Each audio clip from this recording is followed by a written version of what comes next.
আলহামদুলিল্লাহ রব্বিল আলামিন ওয়াল আকিবাতু লিল মুত্তাকিন ওয়াসসালাতু ওয়াসসালামু আলা সাইয়্যিদিল মুরসালিন ওয়া আলা আলিহি ওয়া সাহবিহি আজমাইন আম্মা বাদ ফাআউযু বিল্লাহি মিনাশ শাইতানির রাজিম বিসমিল্লাহির রহমানির রহিম ওয়াত্তাকু ইয়াওমান লা তাজজি নাফসুন আন নাফসিন শাইআন ওয়া লা ইউকবালু মিনহা শাফাআতু ওয়া লা ইউখাযু মিনহা আদলু ওয়া লা হুম ইনসারুন সাদাকাল্লাহুল আযীম।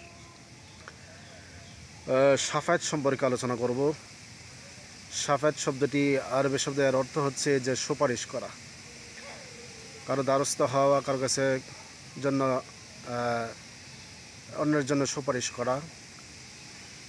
যেমন দুনিয়াতে কোনো মানুষ যখন বিপদে পড়ে একজন আরেকজনের সাথে তার উদ্ধারের জন্য তার কাছে সুপারিশ করে, অথবা যারা জেলখানায় যায় তখন তারা গেলে তার সাথে সুপারিশ করে। মানে বিভিন্ন চাকরি ক্ষেত্রে একজন আরেকজনের জন্য ভালো জন্য, অথবা তাকে তার কাজটা পেতে অথবা তার চাকরি পেতে বিভিন্নভাবে সুপারিশ করে।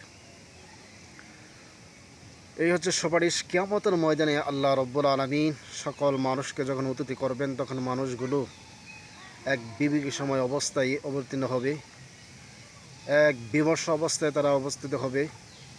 তখন তারা এই অবস্থা থেকে পরিত্রাণ পাওয়ার জন্য, মুক্তি পাওয়ার জন্য তখন তারাই সিদ্ধান্ত নেবে কারোর সুপারিশের দ্বারস্থ হওয়ার জন্য।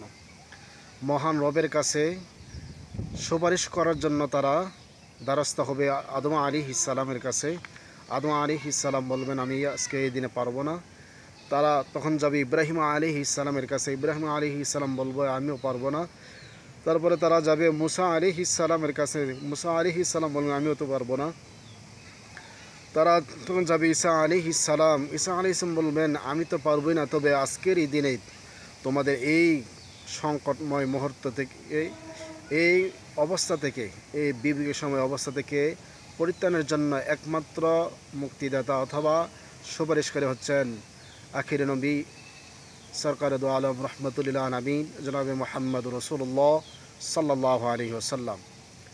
আল্লাহ রসুল সাল্লাল্লাহু আলাইহি ওয়াসাল্লাম বলেন যে প্রত্যেক পয়গম্বরকে একটি দোয়া দেওয়া হয়েছে এবং তার অধিকার দেওয়া হয়েছে। সকল নবী দুনিয়াতে তার সেই অধিকার, সেই দোয়া চেয়ে আল্লাহর কাছে কবুল করে নিয়েছেন। আল্লাহ রসুল সাল্লাল্লাহু আলাইহি ওয়াসাল্লামকে সেটি দেওয়া হয়েছিল। আল্লাহ রসুল বলছেন, হে আল্লাহ, আমি এটা দুনিয়াতে চাই না, এর প্রতিদান অর্থাৎ এটা আমি আখিরাতের জন্য রিজার্ভ রেখে দিচ্ছি, এটা আমার উম্মতের জন্য। সুবহানাল্লাহ!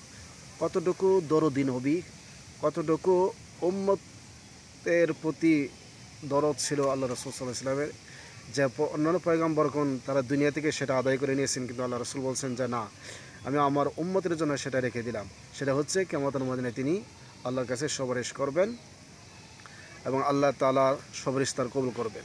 আল্লাহ রসুল সাল্লাল্লাহু আলাইহি ওয়াসাল্লাম মাকামে মুহাম্মদে সিজদা উপনীত হয়ে যখন কান্নাকাটি করবেন, আল্লাহ বলবেন, হে আমার হাবিব, আপনি মাথা উঠান, আপনি আজ কাঁদবেন না, কারণ দুনিয়াতে আমার দিন প্রতিষ্ঠার জন্য, দিন কায়েমের জন্য আপনি অনেক রক্ত ঝরিয়েছেন। আজকে আপনি যা সুপারিশ করবেন আমি আল্লাহ রব্বুল আলামিন মঞ্জুর করব।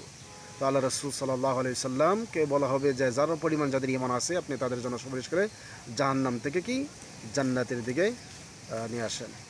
তা প্রথম হচ্ছে আল্লাহ রসুল সাল্লাল্লাহু আলাইহি ওয়াসাল্লামের শাফায়াত। তিনি প্রথম একমাত্র শাফায়াতকারী এবং তারই ওই দিন পূর্ণ শাফায়াত করার ক্ষমতা, মূল ক্ষমতা তার হাতে থাকবে। আল্লাহ তাআলা তাকে সেই ক্ষমতা দিবে। দ্বিতীয় হচ্ছে নবীদের শাফায়াত, অন্য নবীরাও শাফায়াত করতে পারবে। তৃতীয় হচ্ছে ফেরেশতাদের শাফায়াত, এবং সকল ফেরেশতা না, কিছু কিছু প্রসিদ্ধ ফেরেশতা আছে, তাদেরকে আল্লাহ তাআলা শাফায়াত করার পারমিশন, অনুমতি দিবেন। চতুর্থ হচ্ছে শহীদের শাফায়াত, যারা দিন কায়েমের জন্য, দিন প্রতিষ্ঠার জন্য যারা লড়াই করে প্রাণপণে জিহাদ করে শহীদ হয়ে যায়, মৃত্যুবরণ করে, তাদেরকে কিন্তু কোরআনে আল্লাহ তাআলা বলছেন, ওয়ালা তাকুলু লিমান ইয়াকতালু ফি সাবিলিল্লাহি আমওয়াত বাল আহইয়াউ ওয়ালাকিন লা তাশউরুন। তারা কিন্তু মৃত নয়, বরং তারা জীবিত, তোমরা তা উপলব্ধি করতে পারো না। অর্থাৎ যারা দিন প্রতিষ্ঠার ক্ষেত্রে গিয়ে নিহত হয় তারা শহীদ। এই শহীদরা কি 70 জন জাহান্নামীর জন্য সে সুপারিশ করতে পারবে, শাফায়াত করতে পারবে। তা চতুর্থ হচ্ছে শহীদদের শাফায়াত, যারা শহীদ হয়েছে তারা জাহান্নামীদের ব্যাপারে, অর্থাৎ মুমিন যারা জাহান্নামী হয়েছে অপরাধের কারণে, তাদের জন্য কি শাফায়াত করতে পারবে। 5, মা বাবার জন্য সন্তানের শাফায়াত।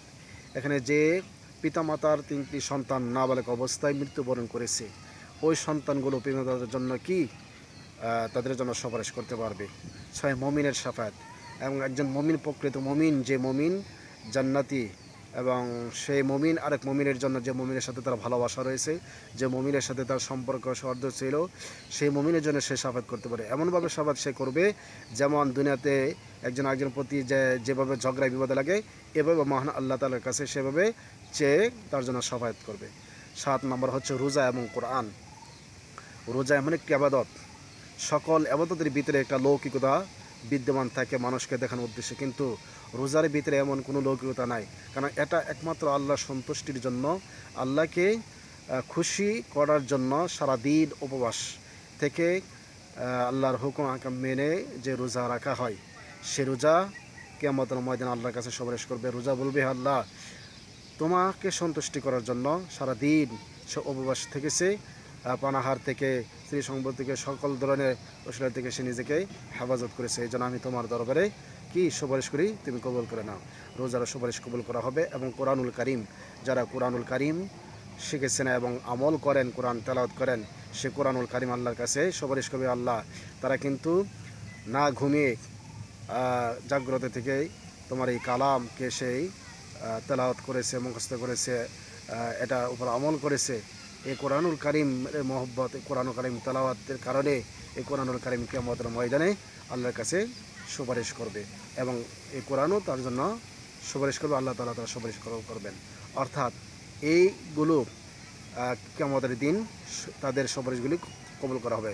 1 নম্বর হচ্ছে রাসূলুল্লাহ সাল্লাল্লাহু আলাইহি ওয়াসাল্লাম সুপারিশ, দ্বিতীয় হচ্ছে নবীদের সুপারিশ, তৃতীয় হচ্ছে ফেরেশতাদের সুপারিশ, চতুর্থ হচ্ছে শহীদদের সুপারিশ, পঞ্চম হচ্ছে মা বাবার জন্য সন্তানের সুপারিশ, 6 মুমিনের সুপারিশ, এবং 7 নম্বর রোজা এবং কোরআনের সুপারিশ।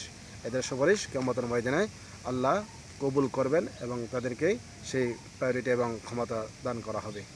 তাহলে আমাদেরকে এই বিষয়গুলো বোঝার তৌফিক দান করুন, আমিন।